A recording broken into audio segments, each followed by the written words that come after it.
ख्वाजा सुहेल मंसूर साहब Pakistan peoples party के senior रहनुमा हैं, उनसे ज़रा इस बारे में गुफ्तगू करेंगे कि पाकिस्तान पीपल्स पार्टी की इस वक्त ओवरऑल तैयारियां इलेक्शन को लेकर कैसी हैं, कैसे सबसे ज़्यादा सीट्स हासिल करने की कोशिश अमली तौर पर की जाएगी और उसको मुमकिन बनाया जाएगा।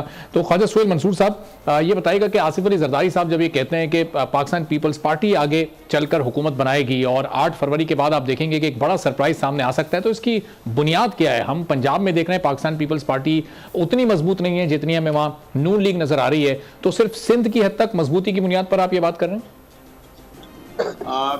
अरबाब साहब, आज सबसे पहले तो बीबी की शहादत का एक सानिया है जो पूरी पाकिस्तान की कौम उस पर अक्षबार है और ये शायद पाकिस्तान की तारीख का स्याह तरीन दिन था।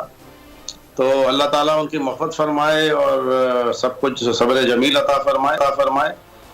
मैं इसके साथ ये कहूँगा कि बीबी की शहादत या जुल्फ़िकार अली भुट्टो का जुडिशरी कत्ल वो इस मुल्क की मईशत का कत्ल था। इस मुल्क को जो तरक्की दी जा रही थी या तरक्की के रास्ते पे ये मुल्क रवा दवा हो गया था, जुल्फ़िकार अली भुट्टो ने आपको एटम बम का प्लान दिया, जुल्फ़िकार अली भुट्टो ने आपको पाकिस्तान का आइन दिया, जुल्फ़िकार अली भुट्टो ने आपको एक मुसलमान दुनिया को जो तेल का पैदा करने वाले मुल्क थे उन सबको यूनाइट करने के लिए एक प्लान दिया।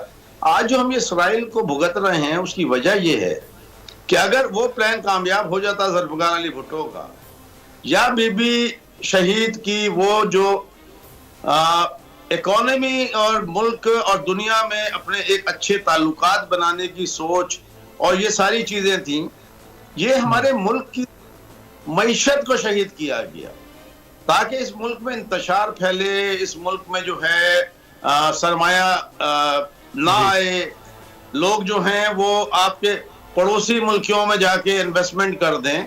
ये एक सोची समझी साजिश के तहत था।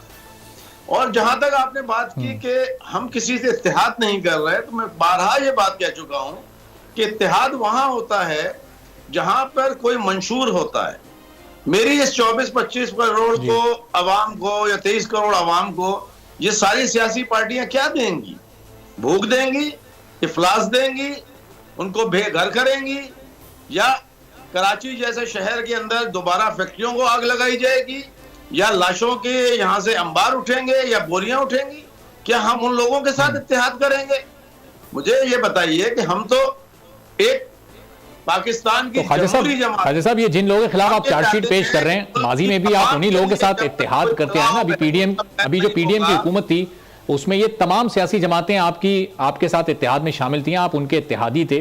तो ये जो लंबी चौड़ी चार्जशीट आप पेश कर रहे हैं, तो ये इन सबके इत्तेहादी तो आप माजी में रह भी चुके हैं। अरशद वोरा साहब भी ज्वाइन कर चुके हैं, मुना आलम साहब अभी साथ हैं। जी सुहेल साहब, उस 18 महीने के इत्तेहाद को जो है वो मुल्क के लिए निजात का इत्तेहाद कहता, वो इत्तेहाद निजात था।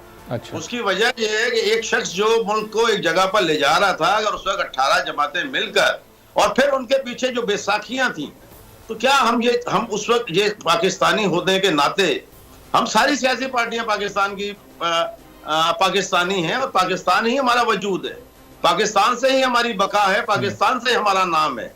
लेकिन अगर आप मुल्क को उस दलदल में ले जा रहे थे या उस जंगी हालात में ले जा रहे थे तो क्या ये हमारा जायज एजेंडा नहीं था तमाम सियासी पार्टियों का? आपने देख लिया कि जो 9 मई का वाकया है, कौन सी डेट में, जब ये लाहौर में जब आपने कायद-ए-आज़म हाउस को या कोर कमांडर हाउस को जलाया, आपने जब फौज के ऊपर हमले किए, जब आपने फौज की तंजीबात पे हमले किए, जब आपने शहीदों के ऊपर जो है कीचड़ उछाला, तो मुझे एक बात बताइए, वो शहीद कौन थे?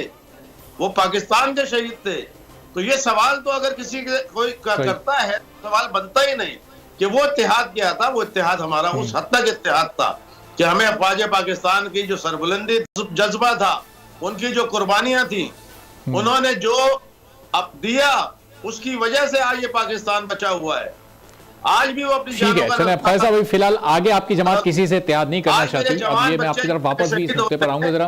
अरशद वोरा साहब और मुना आलम साहिबा को भी गुफ्तगू में शामिल कर लूं। सब्सक्राइब करें और बेल दबाएं ताकि कोई खबर रह न जाए।